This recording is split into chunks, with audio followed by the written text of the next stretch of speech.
الحمد لله الذي هدانا لهذا وما كنا لنهتدي لولا أن هدانا الله ثم الصلاة والسلام على رسول الله سيدنا محمد بن عبد الله وعلى آله وصحبه ومن والاه أما بعد سبحانك لا علم لنا إلا ما علمتنا إنك أنت العليم الحكيم ربي اشرح لي صدري ويسر لي أمري واحلل عقدة من لساني يفقهوا قولي وسدد لساني واهد قلبي بحق سيدنا محمد صلى الله عليه وآله وسلم يا من هو في علوه كائن يا من هو في فعل حميد يا من هو في مجد متين اللهم أكرمنا بنور الفهم وأخرجنا من ظلمات الوهم وارزقنا فهم النبيين وحفظ المرسلين وإلهام ملائكة المقربين ربنا زدنا علما وفهما وعقلا يا أكرم الأكرمين بحق سيدنا محمد خاتم الأنبياء والمرسلين يا رحمن يا رحيم وصلى الله على سيدنا محمد وعلى آله وصحبه وبارك وسلم والحمد لله رب العالمين. Alhamdulillah, puji syukur kehadirat Allah, salawat dan salam senantiasa tercurahkan kepada junjungan mulia Nabi kita tercinta Sayyiduna wa Maulana Muhammad sallallahu alaihi wasallam beserta segenap keluarga beliau, sahabatnya dan umatnya. Yang saya muliakan, saya hormati Al-Ustaz Sholeh Sakola, mudah-mudahan Allah Ta'ala berikan panjang umur, sehat walafiat, dijauhkan dari segala fitnah dan segala musibah, dan seluruh jamaah yang hadir di Masjid Al-Munawwar. Semoga Allah Ta'ala panjangkan umur kita, sehat walafiat, fi ta'ah wal ibadah. Al-Fatihah. Bismillahirrahmanirrahim. Alhamdulillahirabbil alamin arrahmanirrahim maliki yaumiddin iyyaka na'budu wa iyyaka nasta'in shiratal mustaqim shiratal ladzina an'amta 'alaihim ghairil maghdubi 'alaihim amin. Qala muallif rahimahullah bab ma yaqul fil masjid yustahabbul ikthar fihi min dzikrillah ta'ala bitasbih wa tahlil wa tahmid wa takbir wa ghairiha min al-adhkar wa yustahabbul al-ikthar min qira'atil Qur'an wa min al-mustahab fihi qira'atu hadis Rasulillah sallallahu alaihi wasallam wa ilmi fiqhi wa sairil ulum syar'iyyah. Al-Imam Abu Zakaria Syarafuddin An-Nawawi, pengarang daripada kitab Al-Azkar An-Nawawiyah, yang lahir 631 Hijriah, meninggal 676 Hijriah. Beliau melanjutkan pembahasan sampai ke topik bab doa yang dibaca ketika berada di dalam masjid, atau bisa diartikan bab yang berkaitan tentang bacaan-bacaan ketika kita berada di dalam masjid. Beliau mengatakan yustahab al-iktsar fihi min dzikrillah ta'ala, disunnahkan kepada kita ketika berada di dalam masjid, yaitu memperbanyak zikir kepada Allah Subhanahu wa ta'ala dengan membaca tasbih. Tasbih adalah bacaan subhanallah. Kemudian memperbanyak membaca tahlil, yaitu la ilaha illallah. Wa tahmid, membaca alhamdulillah. Wa takbir, membaca takbir Allahu akbar. Wa ghairiha minal azkar, atau zikir-zikir lainnya.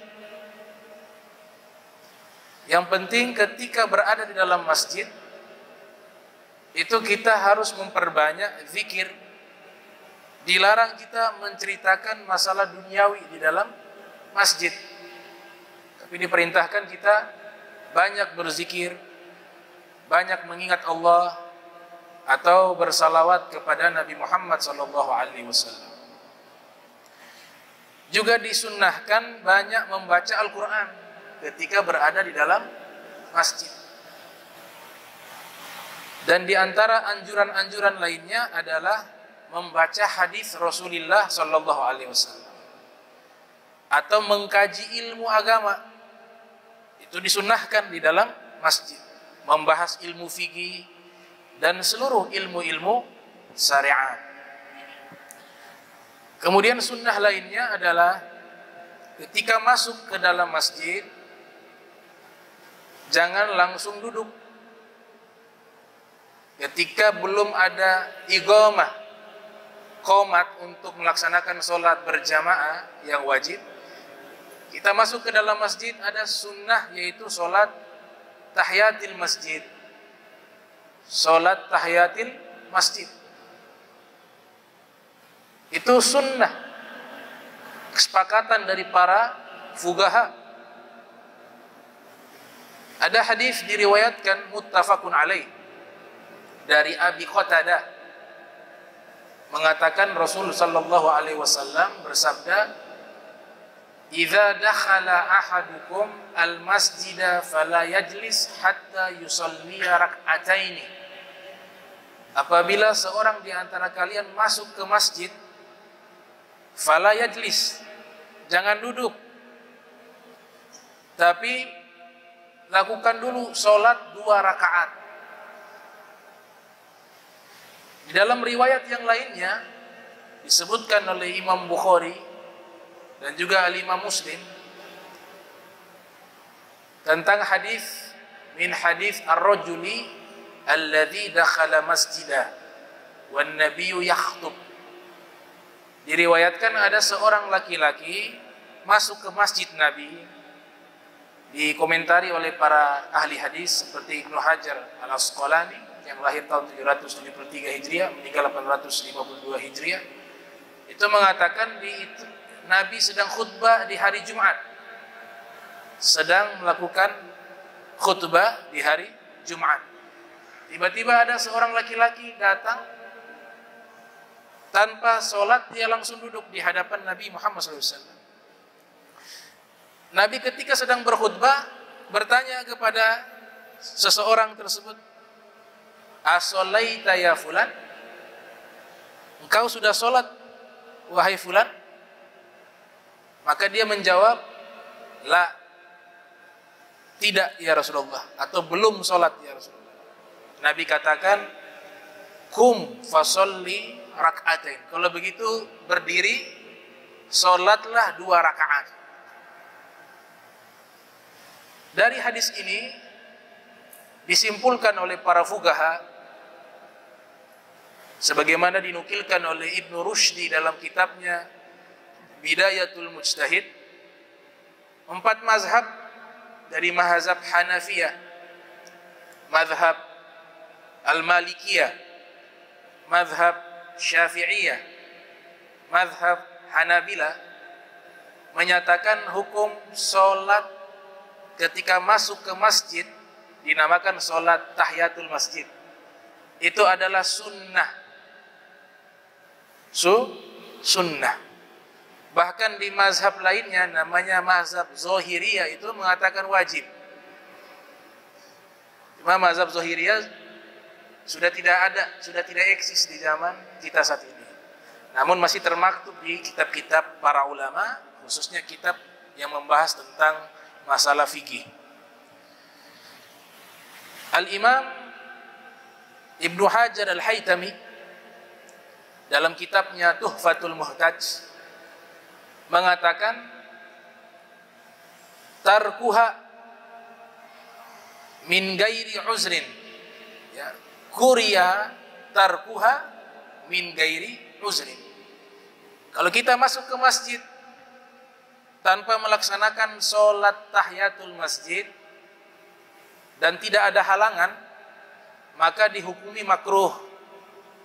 Dihukumi makruh, tidak baik. Tidak sampai berdosa, tapi tidak baik.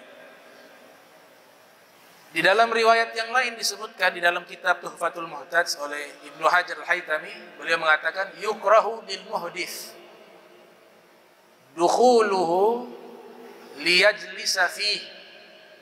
Dimakruhkan bagi orang yang tidak punya wudu. Dimakruhkan bagi orang yang tidak punya wudu, ketika masuk ke masjid dia langsung duduk tanpa berwudu terlebih dahulu. Itu kata Al-Imam Ibnu Hajar Al-Haytami Asy-Syafi'i hukumnya makruh.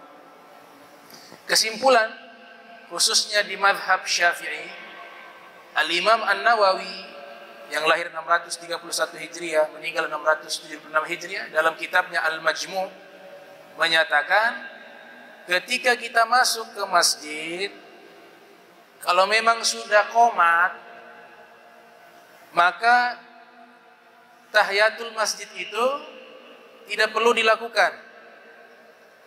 Tapi kita ikut kepada imam atau jamaah yang ingin melaksanakan sholat berjamaah, sholat wajib berjamaah.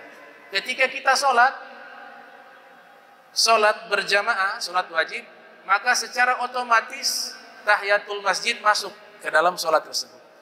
Karena tujuan tahiyatul masjid itu sebenarnya adalah penghormatan kepada pemilik masjid. Makna pemilik masjid adalah Allah Subhanahu wa ta'ala. Kita masuk menghormati Allah dengan cara sholat tahiyat. Tahiyat itu artinya apa? Penghormatan. Sehingga dikatakan oleh Syekh Ibnu Abidin dalam kitabnya Khawshiyah Rawdul Mukhtar mengatakan, walhasil annal matlub min dakhilil masjidi an yusalliya fihi liyakuna dzalika tahiyatan li rabbih ta'ala.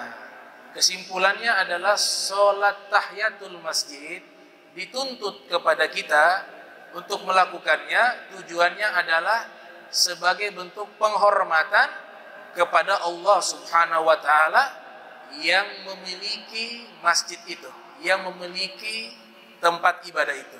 Karena disebutkan masjid dalam hadis, Baitullah fil ardi masajiduhu. Rumahnya Allah yang ada di bumi adalah masjid-masjidnya. Itu tujuan kenapa disunnahkan sholat tahiyatul masjid. Kemudian para ulama berbeda pendapat di dalam masalah rakaat sholat tahiyatul masjid. Kalau Imam Nawawi dalam kitab Al-Majmu', Imam Nawawi ini kan mazhabnya Syafi'i yang kita berkiblat kepada beliau. Kita qobliyah, niat sekaligus tahiyatul masjid, kita dapat dua pahala itu. Qobliyah sekalian kita niat tahiyatul masjid. Baru masuk masjid, kita sholat qobliyah, niat sekaligus tahiyatul masjid, kita dapat dua pahala sholat tersebut. Kalau kita masuk, sudah qomat, kita ikut sholat berjamaah, sholat wajib berjamaah, itu pun sudah termasuk mendapatkan tahiyatul masjid. Karena Imam Nawawi mengatakan dalam kitab Al-Majmu', qala ashabuna la yushtaratu birak'atain, la yushtaratu bin niat, tidak disyaratkan niat ketika sholat tahiyatul masjid. Tidak disyaratkan niat, berbeda dengan sholat-sholat lainnya. Artinya masuk ke masjid, kita lakukan sholat apa saja tanpa niat sholat tahiyatul masjid, itu sudah masuk sholat tahiyatul masjid. Itu pemahaman mazhab Syafi'i terhadap sholat tahiyatul masjid. Kemudian rakaat dari sholat tahiyatul masjid, mazhab Syafi'i menyatakan 2 rakaat paling afdal. Tapi bisa lebih. Bisa lebih. Mazhab Hanabilah sama seperti mazhab Syafi'i. 2 rakaat paling afdal, kemudian bisa lebih dari 2 rakaat. Kalau adapun mazhab Hanafiyah, mazhab Hanafiyah ini menyatakan bisa 2 rakaat, namun yang paling afdal 4 rakaat. Adapun mazhab Malikiyah menyatakan hanya bisa 2 rakaat, tidak bisa lebih dari 2 rakaat, hanya bisa 2 rakaat. Jadi berbeda di dalam masalah rakaat sholat tahiyatul masjid. Namun kesepakatan seluruhnya, sholat tahiyatul masjid tidak boleh 1 rakaat. 1 rakaat itu dititik beratkan kepada sholat witir. Sholat witir aqalluha rak'atan, paling sedikitnya sholat witir bisa 1 rakaat. Adapun sholat tahiyatul masjid itu tidak boleh 1 rakaat. Ini masalah rakaat di dalam sholat tahiyatul masjid. Ada ulama bernama Syekh Saleh bin Salim As-Sahud. Itu beliau mengarang kitab 1 jilid hanya membahas tentang masalah sholat tahiyatul masjid. Judulnya Ahkam Tahiyatul Masjid. Di situ dijelaskan juga syarat-syarat sholat tahiyatul masjid. Syarat sholat tahiyatul masjid itu ada 4. Yang pertama adalah masuk ke masjid. Kalau musola tidak ada sholat sunnah tahiyatul masjid, musola. Atau di majlis ta'lim. Majlis ta'lim punya gedung, masuk ke majlis ta'lim sholat sunnah tahiyatul masjid itu tidak ada. Jadi khusus daripada syarat sholat tahiyatul masjid, yang pertama adalah harus di masjid. Di dalam mazhab Syafi'i mengatakan, dan ini kesepakatan 3 mazhab, Syafi'iyah, Hanabilah, dan Hanafiyah. Mereka mengatakan bahwa kita masuk ke masjid hanya lewat saja, bukan tujuan untuk duduk atau tujuan untuk sholat. Lewat mungkin motor kita di sini, ya kita lewat. Itu melaksanakan sholat tahiyatul masjid diperbolehkan, dapat pahala sholat tahiyatul masjid. Tapi kalau mazhab Malikiyah tidak boleh kecuali memang niat untuk duduk di masjid. Ini 3 mazhab mengatakan sekalipun hanya lewat kita melaksanakan sholat 2 rakaat tahiyatul masjid, kita dapatkan pahala sholat tahiyatul masjid. Mazhab Malikiyah mengatakan yang bisa mendapatkan kesunahan sholat tahiyatul masjid apabila dia memang bertujuan lama di masjid atau duduk di masjid. Maka di saat itulah dia mendapatkan kesunahan sholat tahiyatul masjid. Syarat yang kedua adalah an yadkhulal masjida wa huwa mutawaddi'un. Ketika masuk ke masjid dalam keadaan berwudu. Ini 3 mazhab menyatakan demikian. Artinya kalau dia masuk ke masjid belum berwudu, kesunahan sholat tahiyatul masjid tidak ada. Ini 3 mazhab, Hanafiyah, Malikiyah, dan Hanabilah. Kalau mazhab Syafi'iyah, walaupun tidak berwudu, kita masuk, misalnya tempat wudu di sini, masuk dari sini. Kita berwudu, setelah berwudu kita kembali ke masjid, maka masih bisa sholat tahiyatul masjid dengan syarat tidak terlalu lama waktunya. Sekira-kiranya kita ke sana berwudu, selesai wudu kita kemari. Tapi kalau 3 mazhab masuk harus dalam keadaan berwudu. Kemudian dia lakukan sholat tahiyatul masjid. Itu pendapat 3 mazhab yang berbeda dengan mazhab Syafi'i yang mengatakan tanpa berwudu pun boleh. Itu syarat kedua. Nah, syarat ketiga disebutkan di dalam kitab Al-Fiqhu ala Madzahibil Arba. Syarat ketiganya adalah ketika masuk belum qomat. Belum qomat. Kalau kita masuk ke masjid kemudian sudah qomat untuk melaksanakan sholat wajib berjamaah, maka kesepakatan seluruhnya 3 mazhab, mazhab Hanafiyah, Syafi'iyah, mazhab Hanabilah mengatakan tidak boleh sholat tahiyatul masjid, tapi langsung ikut sholat berjamaah. Berbeda dengan mazhab Malikiyah mengatakan kalau imamnya bukan imam rawatib, jadi imamnya ada namanya rawatib, sudah diatur jadwalnya. Nah ini namanya imam ratib. Maka pada waktu itu ketika qomat yang menjadi imam ratib, sholat tahiyatul masjidnya batal, tidak boleh dilakukan, harus ikut kepada imam. Tapi kalau imamnya bukan imam ratib, misalnya pengganti imam yang bukan dijadwalkan sebagai imam, maka di dalam mazhab Malikiyah dia boleh melakukan sholat tahiyatul masjid dulu baru ikut berjamaah. Itu syarat yang ketiga. Syarat yang keempat, ketika masuk ke masjid, khotib sudah ada di atas mimbar di hari Jumat mau melaksanakan sholat Jumat. Nah, ini banyak terjadi. Khotib sudah ada di atas mimbar, kita baru masuk ke masjid. Dua mazhab, Hanafiyah dan juga mazhab Malikiyah, mereka menyatakan tidak perlu sholat lagi, langsung duduk dengarkan khotib berkhutbah. Itu dua mazhab, Hanafiyah dan Malikiyah. Berbeda dengan mazhab Syafi'iyah. Kalau mazhab Syafi'iyah, walaupun khotib sudah ada di atas mimbar, kalau kita baru masuk masjid, tetap disunnahkan sholat tahiyatul masjid. Ini diikuti juga oleh mazhab Hanabilah, Imam Ahmad bin Hanbal. Dengan catatan, birak'atain khafifatain. 2 rakaatnya itu diringkas. Jangan terlalu panjang, baca Fatihah saja. Dengan tujuan agar bisa mendengarkan khotib berkhutbah. Al-Imam Ibnu Hajar Al-Asqalani mengatakan khutbahnya seorang khotib di hari Jumat di dalam mazhab Syafi'i khususnya tidak menghalangi kesunahan sholat tahiyatul masjid. Tetap disunahkan sholat tahiyatul masjid, tapi dengan ringkas. Ini dikuatkan juga oleh mazhab Hanabilah.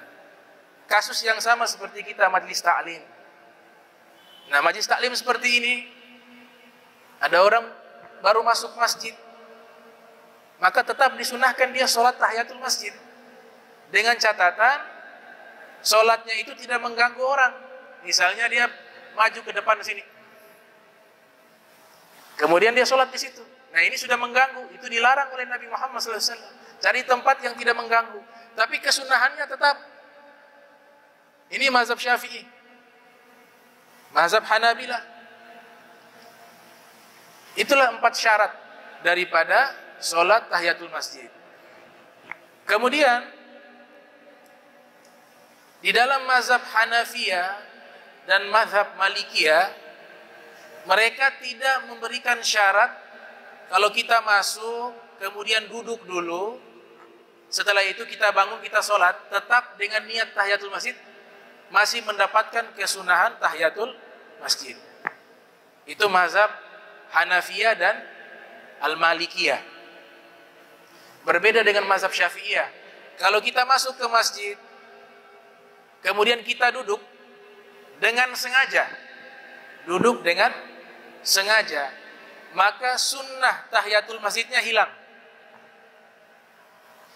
Tapi kalau kita duduk lupa atau tidak sengaja, kita lupa, kita duduk, kemudian teringat, oh saya belum sholat tahiyatul masjid. Dia bangun, dia sholat lagi, masih bisa. Masih bisa untuk mendapatkan kesunahan tahiyatul masjid. Dengan syarat, ada syaratnya. Dengan syarat, duduknya itu tidak terlalu lama. Kalau duduknya itu lamanya, durasi duduknya itu sama seperti sholat 2 rakaat, maka sunnah tahiyatul masjidnya hilang. Di dalam mazhab Hanabilah, hitungannya sama seperti mazhab Syafi'i. Tidak boleh duduk. Kalau kita masuk, kita duduk, duduknya lama berdasarkan perhitungan urf, adat atau tempat yang mengatakan ini duduknya lama, maka sunnah tahiyatul masjidnya hilang. Sehingga para ulama mereka mengatakan, khususnya mazhab Syafi'i, kalau masuk masjid kebetulan sedang azan, maka dia jangan duduk, dia berdiri dulu sampai azannya selesai, baru dia sholat tahiyatul masjid. Kenapa? Kalau dia masuk dia duduk, dalam mazhab Syafi'i, kalau duduknya melebihi sholat 2 rakaat lamanya, maka sunnah tahiyatul masjidnya hilang. Nah, ini masalah tentang kesunahan ketika masuk ke dalam masjid. Jadi ini sunnah. Sehingga Nabi perintahkan untuk berdiri sholat.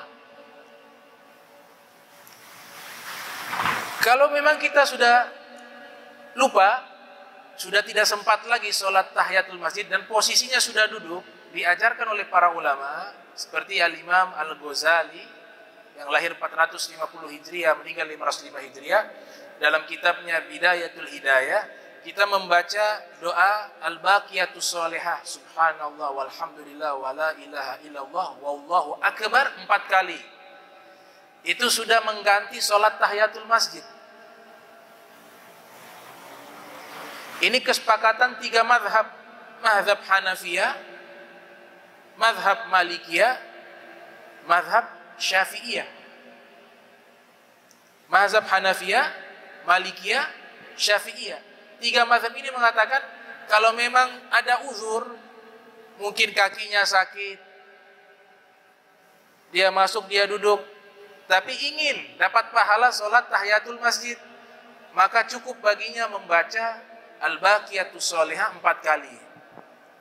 Adapun mazhab Hanabila, mereka tidak menganjurkan doa tersebut. Mazhab Hanabila, sholat tahiyatul masjid ya hanya bisa dengan sholat tahiyatul masjid, tidak bisa diganti dengan zikir. Itu pendapat mazhab Hanabila. Namun 3 mazhab mengatakan bisa diganti dengan doa Al-Baqiyatus Sholihah, Subhanallah walhamdulillah wa la ilaha illallah wallahu akbar 4 kali. Maka itu sudah mengganti sholat tahiyatul masjid. Jika ada uzur atau memang waktu tidak memungkinkan. Bagaimana waktu yang tidak memungkinkan? Dia masuk ke masjid, sudah punya keyakinan, oh sebentar lagi sholat. Kalau mau sholat 2 rakaat tidak cukup. Dia sudah perkirakan. Dan kita bisa mengetahui itu biasanya dengan zikir atau lain sebagainya. Maka di saat itu dia duduk, dia membaca doa tersebut 4 kali, sudah mengganti daripada sholat tahiyatul masjid. Namun jika memiliki waktu, dia perkirakan waktunya ini cukup untuk sholat 2 rakaat tahiyatul masjid, maka dia melakukan sholat tahiyatul masjid. Sehingga kita lihat ketika hari Jumat itu kan ada yang sholat, ada yang duduk. Itu sebenarnya dalam masalah fikih itu sudah dibahas oleh para ulama. Sudah dibahas jauh-jauh hari oleh para ulama. Nah, ini masalah kesunahan sholat tahiyatul masjid. Kemudian sunnah-sunnah lainnya adalah banyak membaca Al-Quran, qiraatul Quran. Nabi Muhammad SAW bersabda, man qara'a harfan min kitabillah falahu bihi hasanatun wal hasanatu bi asyri amsalihha. La aqulu alif lam mim harfun walakin alif harfun wa lam harfun wa mim harfun. Keutamaan membaca Al-Quran sangat banyak fadailnya. Di antaranya kita membaca Al-Quran 1 huruf, Allah hitung menjadi 1 kebaikan, kemudian Allah lipatkan menjadi 10 kali lipat pahala. Nabi katakan, aku tidak mengatakan alif lam mim itu 1 huruf, tapi alif 1 huruf, lam 1 huruf, mim 1 huruf. Di dalam hadis tersebut, Rasul sallallahu alaihi wasallam sudah memberikan isyarat. Alif lam mim ini tidak memiliki arti. Namanya huruf muqatta'ah. Kalau kita perhatikan setiap huruf muqatta'ah setelahnya pasti Al-Quran. Alif lam mim dzalikal kitabu. Nun setelahnya Al-Quran. Toha setelahnya Al-Quran. Allah ingin mengabarkan bahwa Al-Quran itu mukjizat. Setiap hurufnya itu adalah mukjizat.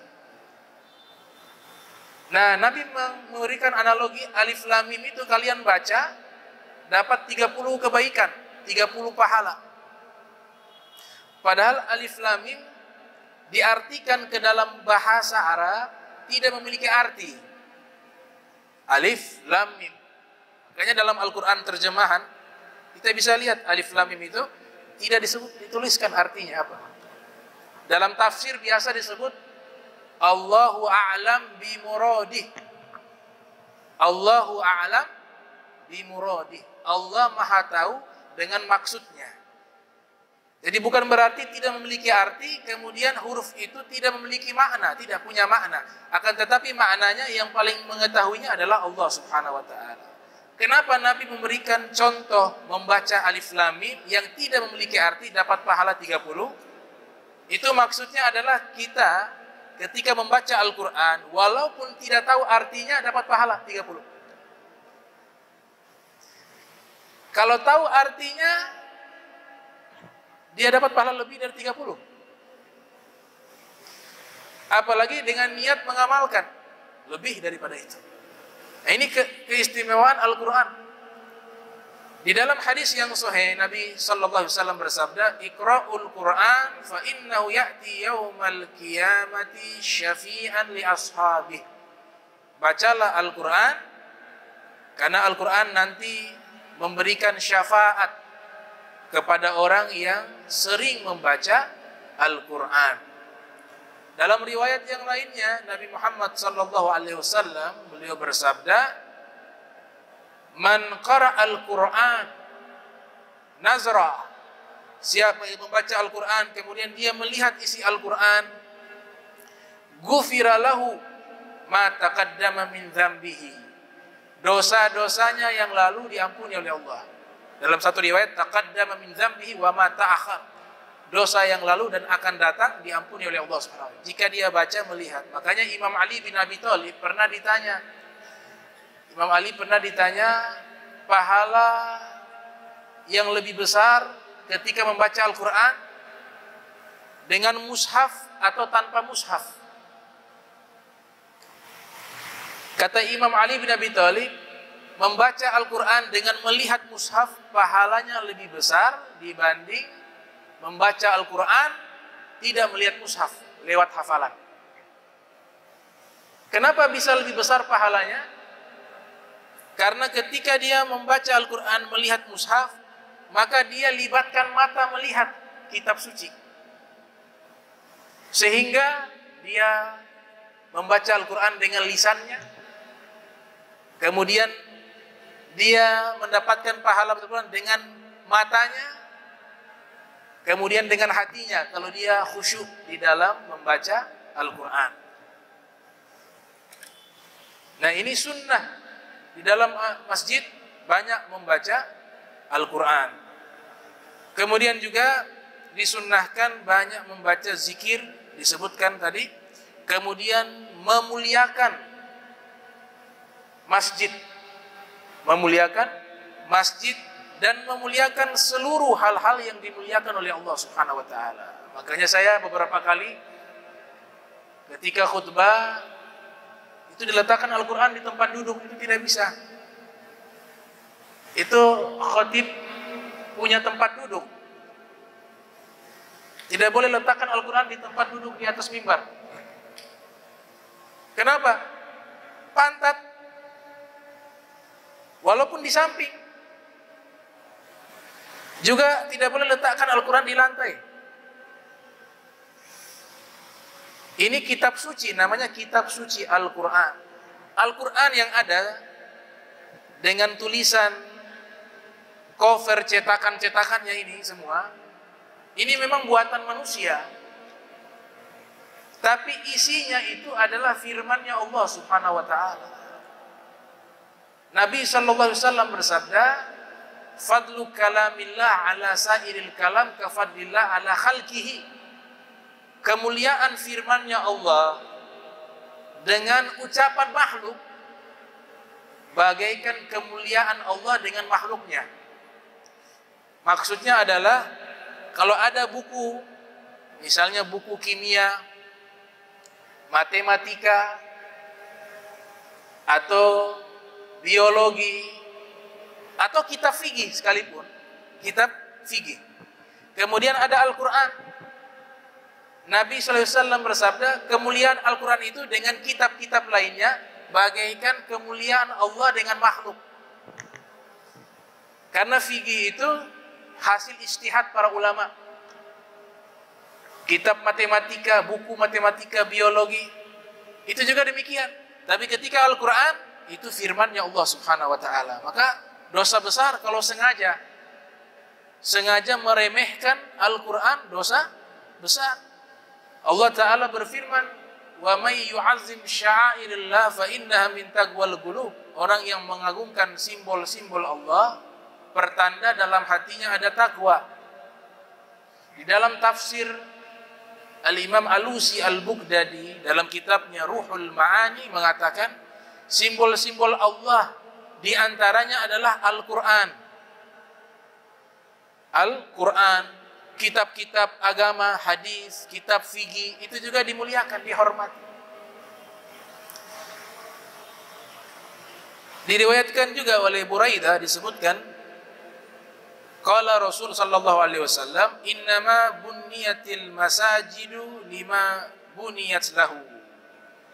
Nabi sallallahu alaihi wasallam bersabda, sesungguhnya masjid ini dibangun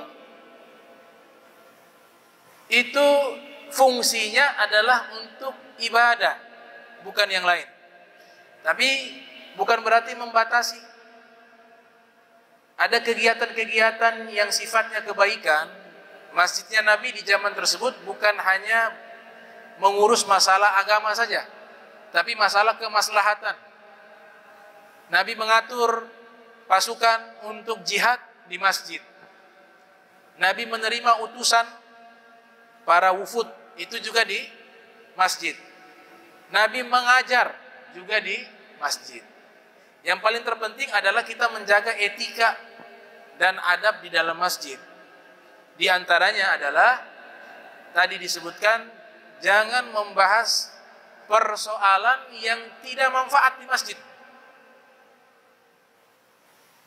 Kalau mau dibahas di luar. Karena di sini dikatakan oleh Imam Nawawi, maksud daripada hadis tersebut bahwa sesungguhnya masjid itu dibangun dengan sesuai fungsinya untuk ibadah. Jadi di dalamnya itu disebutkan seperti zikir kepada Allah, membaca Al-Quran, mengkaji ilmu agama, atau menyebutkan hal-hal yang baik yang berkaitan dengan kemaslahatan, maka itu bisa. Tapi selain daripada itu haram. Cerita sinetron dalam masjid, apalagi bawa handphone, putar, mohon maaf, film, nonton sepak bola dalam masjid,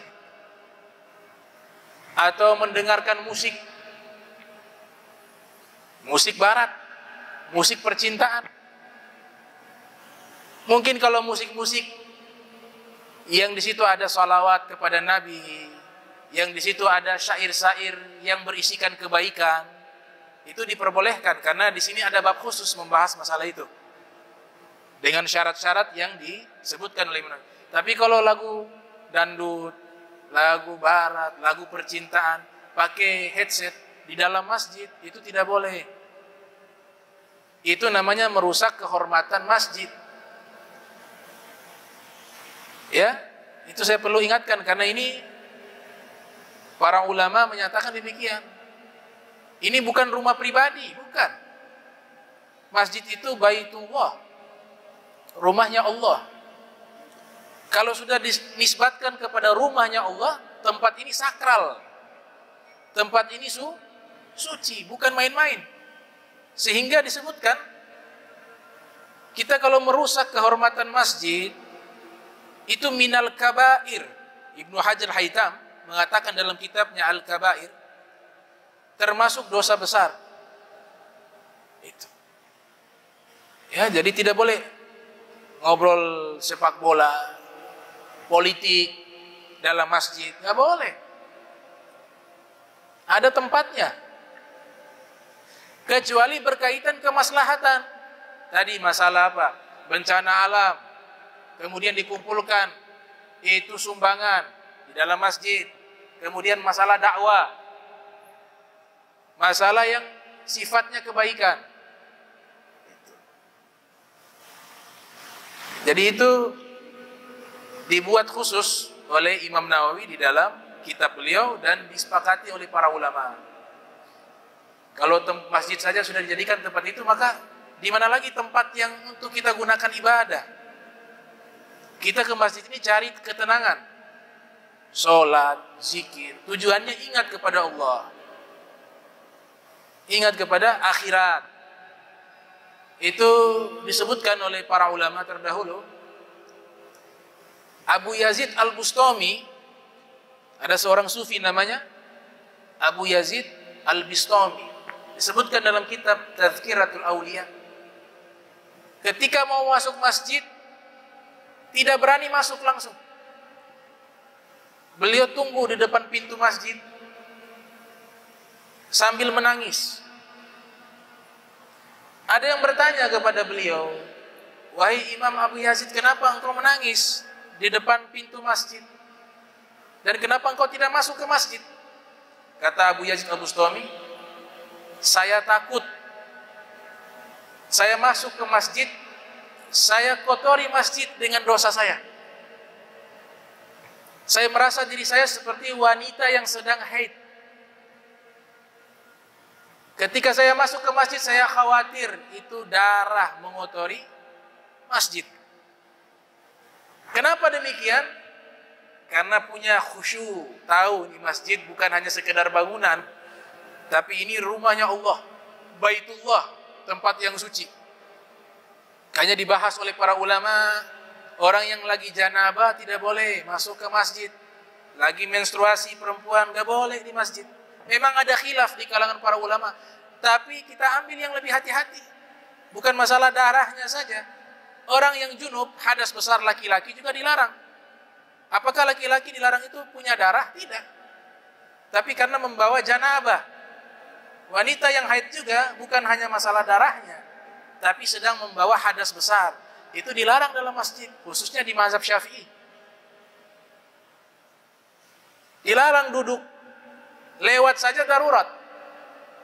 Kalau memang terdesak, hanya bisa lewat, gak boleh. Al-lufsu fil masjid, menetap dalam masjid dalam keadaan hadas itu tidak boleh. Kalau tidak punya wudu makruh. Kita tidak punya wudu, masuk ke masjid duduk tanpa berwudu, hukumnya makruh. Apa arti makruh? Kurang baik. Tidak berdosa tapi kurang baik. Tapi kalau lagi hadas besar, janabah, sengaja masuk dia duduk, berdosa dia. Haram. Itu. Kenapa para ulama fikih mengatur demikian? Sebagai bentuk memuliakan masjid sebagai rumahnya Allah, tempat ibadah, tempat mengingat Allah Subhanahu wa taala. Dan nanti kita akan bahas pertemuan berikut, sholat tahiyatul masjid itu juga berbeda jika ada di Masjidil Haram. Kita ketika berada di Masjidil Haram, sunnah tahiyatul masjidnya berbeda.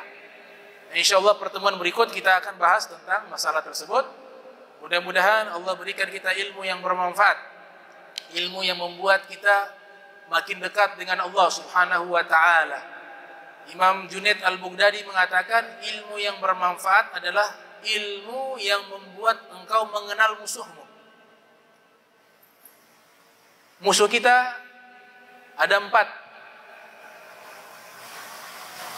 Kesenangan duniawi yang melalaikan. Yang kedua adalah nafsu. Yang ketiga adalah syaitan. Yang keempat adalah syaitan manusia. Kalau ini kita tahu, masuk kategori ilmu bermanfaat. Yang kedua, ilmu yang bermanfaat adalah dengan ilmu tersebut membuat kita jauh dari kejahatan. Makin jadi baik, akhlaknya baik. Ya, tidak mau mengganggu orang. Lisannya juga yang keluar kebaikan. Nah, ini ciri-ciri ilmu manfaat. Dan membuat engkau jauh dari maksiat. Itu ilmu bermanfaat. Dan yang keempat, qarrabaka ilallah, membuat engkau dekat dengan Allah. Inilah 4 ciri-ciri ilmu yang bermanfaat. Nabi berdoa, Allahumma inni a'udzubika min ilmin la yanfa. Ya Allah, aku berlindung padamu dari ilmu yang tidak bermanfaat. Ilmu yang tidak bermanfaat. wa qalbin la yakhsha, hati yang tidak takut kepada Allah, wa amalin la yurfa, amalan yang tidak diterima oleh Allah, wa du'ain la yusma, dan doa yang tidak didengar oleh Allah Subhanahu wa ta'ala. Allahumma jam'ana hadza jam'an marhuma wa tafarraqna min ba'di tafarraqa ma'suma wa la tajal minna wa la minna syaqiyya wa la mahruma. Allahumma nathih qulubana an ta'alluqin man dunak waj'alna min qaumin tuhibbuhum wa yuhibbunak. Subhanaka bihamdika asyhadu an la ilaha illa anta astaghfiruka wa atubu ilaik.